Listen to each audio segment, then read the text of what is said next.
La 10e causerie politique de l'Union nationale dans le 2e arrondissement de Libreville a déposé sa valise de sensibilisation et éclairage des enjeux politiques à venir qui se pointent à l'horizon le samedi 3 juin 2023 au quartier Cocotier, derrière la pharmacie en présence des résidents, la coordination d'arrondissement et un invité de marque Jean-Christophe Wongema, pierre angulaire de l'Union nationale.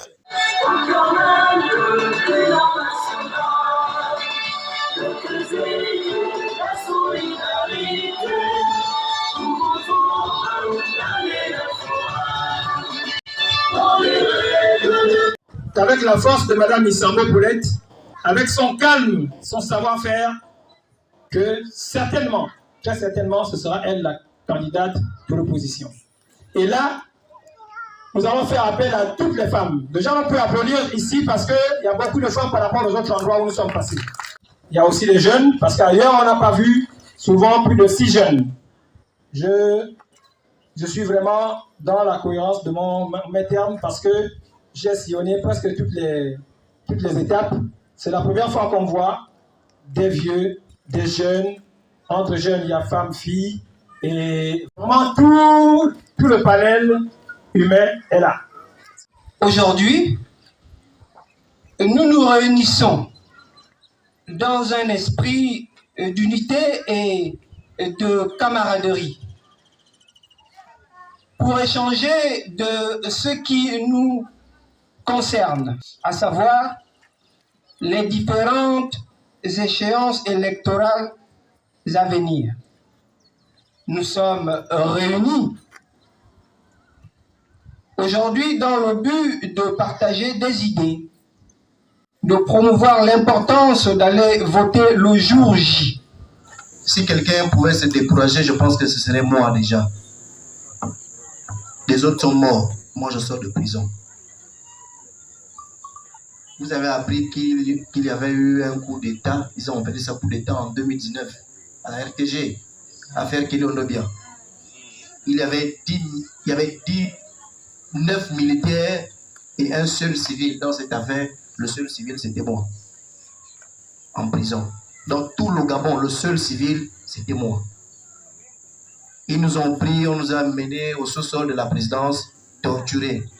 On nous a amenés au B2, torturés. Ils ont chauffé de l'eau. Ils ont mis ça sur nos dos. La peau enlevée. Ils ont pris du piment. Ils ont frotté. Qui est derrière vous? Personne n'est derrière nous. Moi, je ne sais rien de cette histoire. Ils ont dit tu es dedans, malade. C'est toi le cerveau. Mais pour eux, une histoire militaire. Comment un civil peut être cerveau? Ils m'ont mis dedans parce qu'ils cherchaient ma peau depuis. Pour une petite histoire, j'étais leader estudiantin avec certains ici. On menait le combat à l'université pour le changement des conditions de vie et d'études des étudiants. Je ne connais pas quelle cellule à Libreville. J'étais encore étudiant. J'étais téméraire. Je n'ai pas lâché prise. On n'a pas lâché prise. On attrape aujourd'hui, quand on me libère quelques jours après, le lendemain, je recommence. Parce qu'il fallait que ça change. Après l'historique du parti politique, allocution de la jeunesse, témoignage de Bala Obam, suivi des échanges interactifs, le coordinateur d'arrondissement a installé la cellule de Plein-Orti pour recevoir la 11e causerie. Où nous continuons sur la voie actuelle, où nous changeons de cap pour trouver une voie nouvelle. Et c'est cette voie nouvelle que l'Union nationale vient vous proposer ce soir. Depuis un temps, nous vivons dans ce complexe qu'on a appelé l'opposition, où nous y sommes tous. Mais ces derniers temps, comme on dit, il y a un proverbe chez nous qui dit si le chou tombe dans la rivière et que les éléphants piétinent, toi reste au bord de l'eau. Quand ça va s'éclaircir, tu trouveras là où est le chou. Je crois que c'est ce que nous venons de vivre. Tout le monde s'est proclamé ou autoproclamé opposant.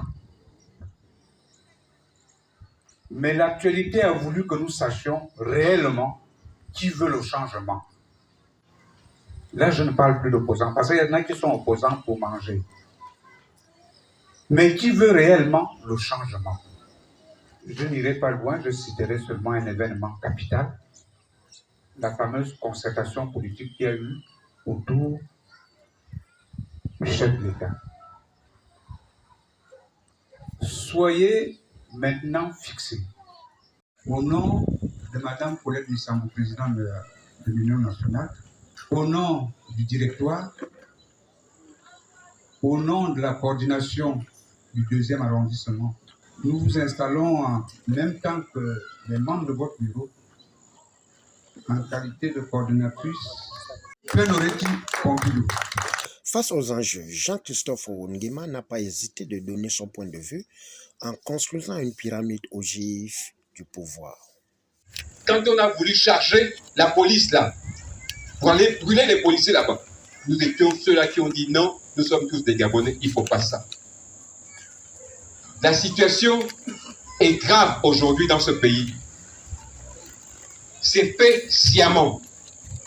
Le pouvoir en place. Je plains nos frères du PDG. Au Gabon, il n'y a pas un côté les bons Gabonais et l'autre côté des mauvais. Il n'y a que des cupides, des imbéciles qui pensent que quand ils vont faire le sale boulot, ils auront quelque chose à dire qu'en fait, ils n'ont rien. Parce que ce sont les étrangers qui gèrent ce pays aujourd'hui. Il faut être honnête, ce n'est pas être xénophobe que de dire qu'un étranger ne peut pas être directeur de cabinet au Gabon. Un étranger ne peut pas être ministre des Affaires des Eaux et Forêts au Gabon. Ce n'est pas être xénophobe de le dire. Que les étrangers fassent leur commerce. On habite ensemble, vous voyez. Quand il n'y a pas d'eau, eux aussi ils n'ont pas d'eau. Mais nous disons que chacun a sa place. La préférence nationale doit prévaloir ici comme ailleurs. Le coordinateur vient de le dire. Au Maroc, un étranger ne peut pas être taximan. Vous aussi, pourquoi est-ce qu'on va accepter qu'on se fasse piétiner chez nous jusqu'à ce point? Disons non, nous n'acceptons pas cela. Nos frères du PDG, ils ont intérêt à se ressaisir. Parce qu'aujourd'hui, ce qui se passe, ils font du sale boulot. Quand ils ont fini de tricher, de faire n'importe quoi, mais après, ce sont les étrangers qui sont à la présidence. Vous venez de voir le cas avec la SOG. Soyons sérieux. Le fonds gabonais des investissements stratégiques. Mais il est au main des étrangers. C'est ça qui gère le fonds souverain. Le fonds souverain, ils sont eux qui gèrent ça. Est-ce que vous trouvez ça normal? Au finish, c'est dans une ambiance bon enfant que cette causerie a pris fin.